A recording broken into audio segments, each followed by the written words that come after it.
गतोऽपि वा यस्मरेत पुण्डरीकाक्षं स बाह्याभ्यन्तरशुचिः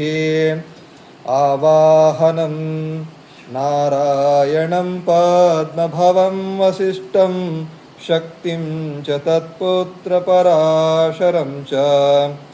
व्यासं शुकं गौडपदं महान्तं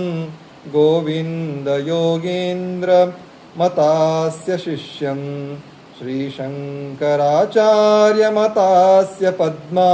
पादं च हस्तामलकं च शिष्यं तन्त्रोटकं वातिकरामन्यान्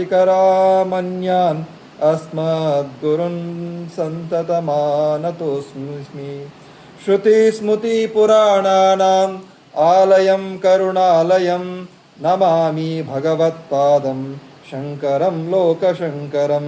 शङ्करं शङ्कराचार्यं केशवं बादरायणं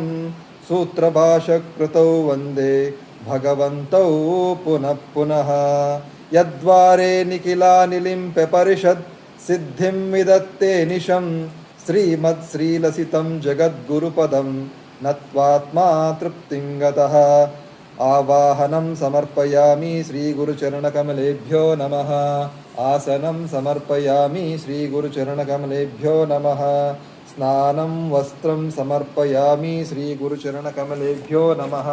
पुष्पं समर्पयामि श्रीगुरुचरणकमलेभ्यो नमः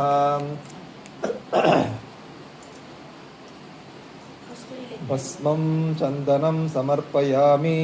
श्रीगुरुचरणकमलेभ्यो नमः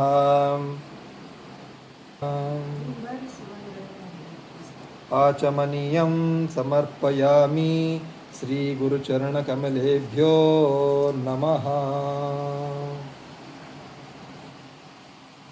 दर्शितं येन तस्मै श्रीगुरवे नमः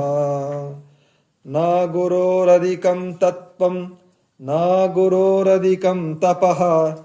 तत्त्वज्ञानात् परं नास्ति तस्मै श्रीगुरवे नमः स्थावरं जङ्गमं व्याप्तं यत्किञ्चं सराचरं तत्पदं दर्शितं येन तस्मै श्रीगुरवे नमः चिद्रूपेण परिव्याप्तं त्रैलोक्यं चराचरं तत्पदं दर्शितं येन तस्मै श्रीगुरवे नमः ताम्बूलं समर्पयामि श्रीगुरुचरणकमलेभ्यो नमः श्रीफलं समर्पयामि श्रीगुरुचरणकमलेभ्यो नमः दक्षिणां समर्पयामि श्रीगुरुचरणकमलेभ्यो नमः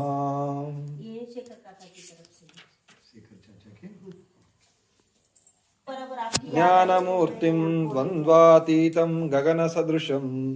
तत्त्वमस्यादिलक्ष्यम् एकं नित्यं विमलमचलं सर्वधी साक्षिभूतं भावातीतं त्रिगुणरहितं सद्गुरुं तं नमामि पिता त्वमेव त्वमेव बन्धुसखास्त्वमेव त्वमेव विद्या द्रविणं त्वमेव त्वमेव सर्वं मम देव।